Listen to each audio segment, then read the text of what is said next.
बच्चों, आज हम पढ़ेंगे कक्षा 6 की हिंदी पाठ्य पुस्तक बसंत का पाठ 2 बचपन। इस वीडियो में हम क्या क्या पढ़ने वाले हैं। संस्मरण किसे कहते हैं, पाठ का सारांश, पाठ के शब्दार्थ, रचनात्मक लेखन, मेरी यात्रा, प्रश्न उत्तर। बचपन नामक पाठ कृष्णा सोबती जी ने लिखा है। अपनी बचपन की कुछ यादों को निकालकर, जैसे कि इस पाठ का नाम ही है बचपन, तो ये जो हम पढ़ने जा रहे हैं ये गद्यखंड साहित्य के गद्यखंड के अंतर्गत आएगा और ये उसमें संस्मरण विधा में लिखा गया है। अब संस्मरण क्या होता है? जब चीज़ों को कहीं यादों से निकालकर कुछ लिखा जाता है, मतलब जैसे कि ये सामने हम देखने जा रहे हैं कि कृष्णा सोबती जी ने अपने बचपन की कुछ यादों को निकालकर हमारे सामने रखा है, तो ये क्या हुआ? संस्मरण। इसको हम क्या बोलते हैं? यादें।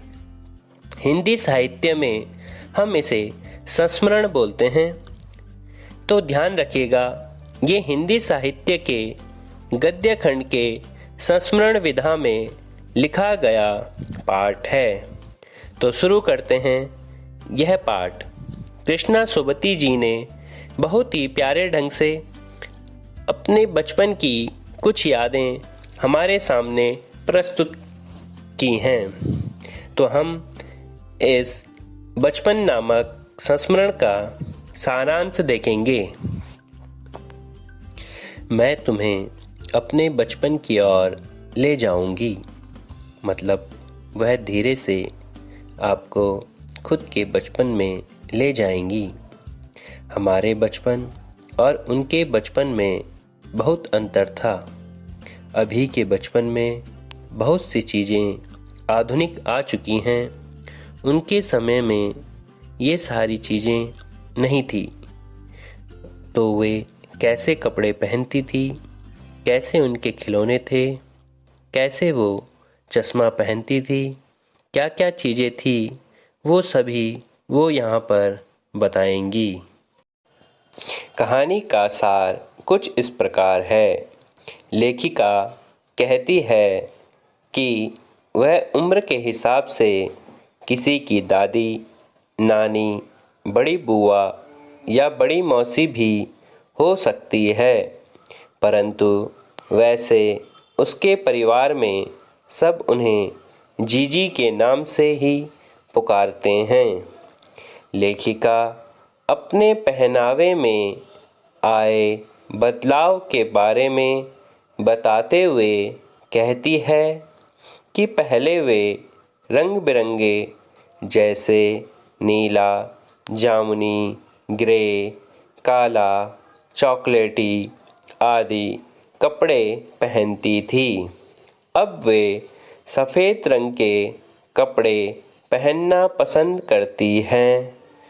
बचपन में जहाँ उन्हें फ्रॉक, निक्कर, वाकर, स्कर्ट, लहंगे, गरारे पहनना पसंद था, आज वे अब चूड़ीदार और घेरेदार कुर्ते पहनती हैं। बचपन की कुछ फ्रॉक तो उन्हें आज भी याद हैं। लेखिका को अपने मोजे और स्टॉकिंग भी याद हैं। लेखिका को अपने मोजे खुद ही धोने पड़ते थे। उन्हें वे नौकरों को नहीं दे सकती थी। अपने जूतों को भी रविवार के दिन खुद ही पॉलिश करनी होती थी। लेखिका को नए जूतों के बजाय पुराने जूते पहनना पसंद था, क्योंकि नए जूतों से उनके पैरों में छाले पड़ जाते थे। सेहत को ठीक रखने के लिए हर शनिवार ऑलिव ऑयल या कैस्टर ऑयल पीना पड़ता था। लेखिका आगे बताती हैं कि उन दिनों रेडियो या टेलीविज़न नहीं था, केवल कुछ ही घरों में ग्रामोफोन हुआ करते थे। लेखिका के अनुसार अब तो खाने के भी बदलाव हो गया है। पहले की कुल्फ़ी आइसक्रीम में तो कचौड़ी पैटीज में बदल गए हैं। यहाँ तक कि शरबत भी कोक पेप्सी बन गए हैं। लेखिका के घर के पास ही मॉल था, परंतु हफ्ते में एक ही बार चॉकलेट खरीदने की छूट थी। उन दिनों लेखिका के पास ही सबसे अधिक चॉकलेट रहा करती थी। उन्हें चना, जौर, ग्राम और अनारदाने का चूर्ण बेहद पसंद था। लेखिका को अब भी चने, जौर, गरम का स्वाद पहले जैसा ही लगता है। लेखिका ने अपने बचपन के दिनों में शिमला के रिज पर बहुत मज़े किए हैं। घोड़ों की सवारी भी करती थी। सूर्यास्त के समय दूर दूर तक फैले पहाड़ मनोरम दृश्य प्रस्तुत करते थे। चर्च की बजती हुई घंटियों का संगीत सुनकर ऐसा लगता था मानो प्रभु ईश कुछ कह रहे हों। स्कैंडल पॉइंट के सामने के शोरूम में शिमला कालका ट्रेन का मॉडल बना था। पिछली सदी के हवाई जहाज़ भी देखने को मिल जाया करते थे।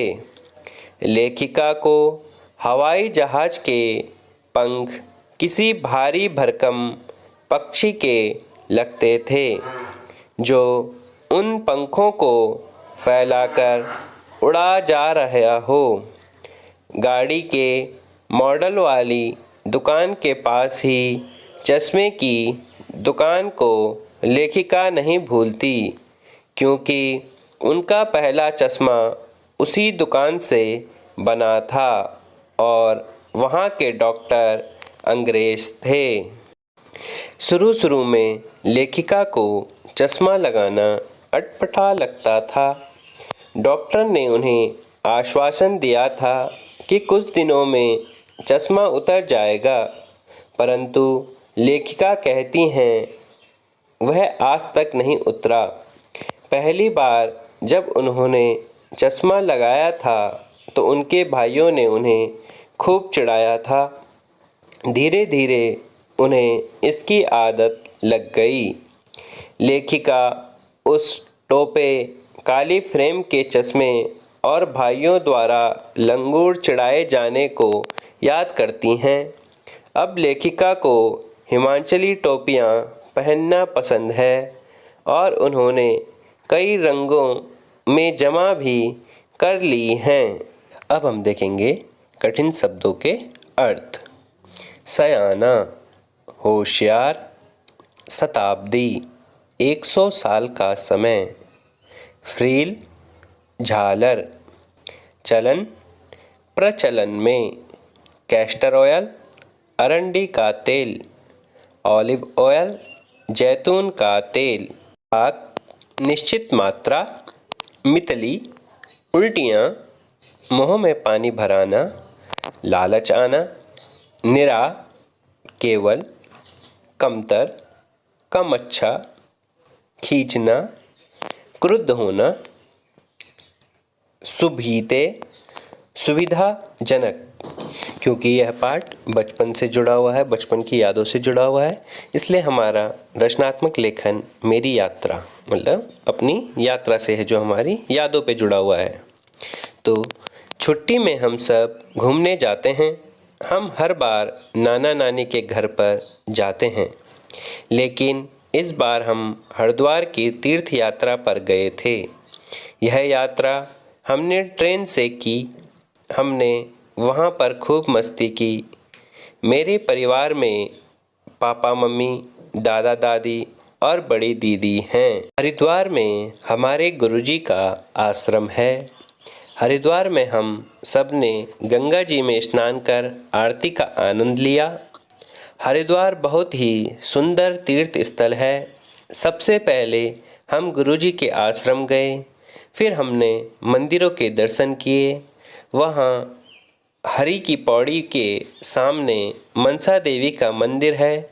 दूसरी तरफ पहाड़ी पर चंडी देवी का मंदिर है।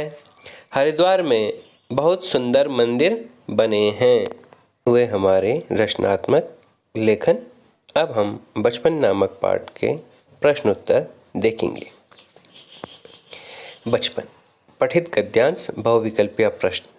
हमारे बचपन की कुल्फ़ी आइसक्रीम हो गई है, कचौड़ी समोसा पेटीज में बदल गया है, सहतूत और फालसे और खसखस के शरबत कोक पेप्सी में।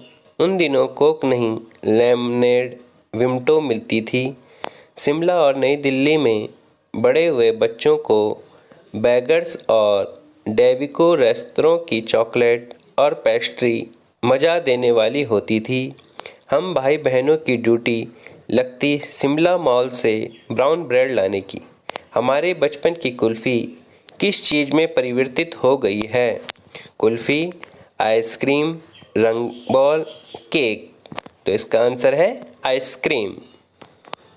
सहतूत और फालसे के शरबत की जगह अब क्या मिलता है? स्क्वैश, रसना, कोक, जूस। तो क्या मिलता है? कोक। आंसर होगा कोक। बर्गर्स और डेविको रेस्टोरेंट की कौन सी वस्तु मज़ेदार थी? गोलगप्पे, बर्गर, सैंडविच, पेस्ट्री। तो आंसर है पेस्ट्री। शिमला मॉल से कौन सी चीज़ लाई जाती थी? ब्राउन ब्रेड, रोटी, इडली, पास्ता। तो क्या लाया जाता था? Brown bread. बचपन का विलोम लिखें। बचपना, बुढ़ापा, बच्चे, अब बचपन। तो आंसर होगा बुढ़ापा। एक पंक्ति में उत्तर लिखें। बचपन पाठ की लेखिका का क्या नाम है? बचपन पाठ की लेखिका का नाम कृष्णा सोबती है। लेखिका किस क्षेत्र में लोकप्रिय है? लेखिका साहित्य के क्षेत्र में लोकप्रिय है। लेखिका अपने बचपन में किन चीज़ों को मज़े लेकर खाती थी? लेखिका अपने बचपन में पेस्ट्री, चॉकलेट, कचौड़ी आदि को मज़े लेकर खाती थी। शनिवार के दिन लेखिका को क्या करना पड़ता था? शनिवार के दिन लेखिका को ऑलिव ऑयल या कैस्टर ऑयल पीना पड़ता था। प्रश्न है, विलोम शब्दों के युग्म पूरा करें। रंग बिरंगे, पहनने उतारने, खट्टे मीठे, हृष्ट पुष्ट। बरफोर शब्दों के विलोम लिखें। हल्का भारी, सुगंध दुर्गंध, ज़्यादा कम, सहज कठिन। शब्दों को सही क्रम में लिखकर शब्द निर्माण करें। तो पहले वाले का हो जाएगा मजाकिया। दूसरा है तो इसका होगा स्टेशन।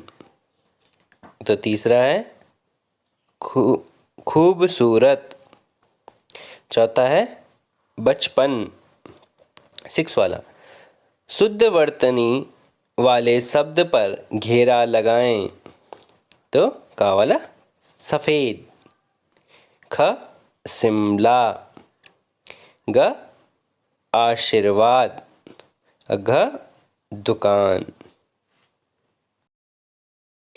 उम्मीद करता हूँ आपको यह पाठ समझ में आया होगा। धन्यवाद।